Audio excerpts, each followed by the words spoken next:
श्री रामचरितमानस में आता है, हनुमान जी कहते हैं, चित्रकूट के घाट पे भई संतन की भीड़, तुलसीदास चंदन घिसे तिलक करें रघुवीर। तुलसीदास जी का विवाह रत्नावली के साथ हुआ। रत्नावली से इतना प्रेम था कि रत्नावली के बगैर वो एक पल भी नहीं गुजार सकते थे। रत्नावली जब मायके गई तो उन्हें उसकी याद आने लगी। तब तुलसीदास जी नदी को पार करने के लिए वहाँ एक लाश रखी हुई थी।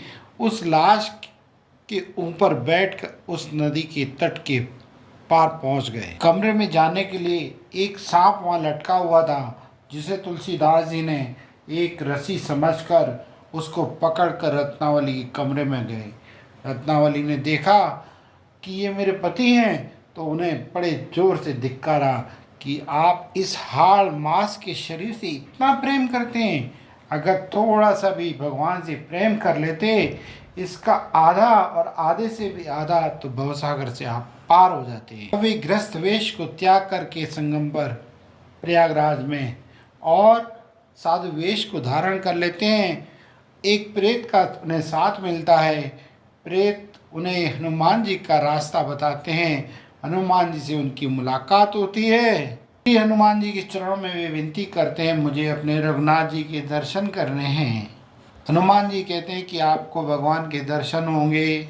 वहाँ से दो राजकुमार सुंदर घोड़े पर सज कर निकल रहे थे, जिन्हें देखकर अपनी वे सुध भूल बैठे। हनुमान जी ने आके बताया, यही तो परमात्मा थे जिन्हें आपने अभी देखा।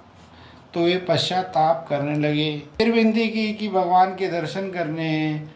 तो उन्होंने कहा, प्रातः काल प्रभु परमात्मा से हम फिर आएंगे, सावधान रहना। भगवान बालक के रूप में आए। तुलसीदास जी उनको देखकर अपनी सुध बोध भूल गए।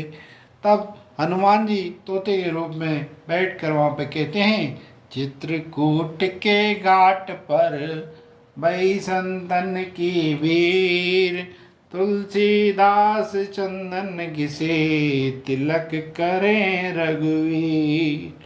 बस भगवान को देखकर अत्यंत प्रेम में मगन हो गए और इधर परमात्मा अंतर ध्यान हो गए।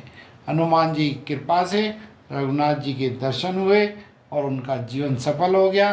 उन्होंने रामचरितमानस की रचना की, जिसके लिए अपन आगे कथा करेंगे और उसमें बताएंगे कि प्रभु परमात्मा ने कैसी कैसी आगे लीलाएं की हैं। राम कथा अत्यंत सुंदर है। इसे लाइक करें, सब्सक्राइबर करें, जिससे आगे की फिर राम कथा पुनः आपको सुनने को प्राप्त हो।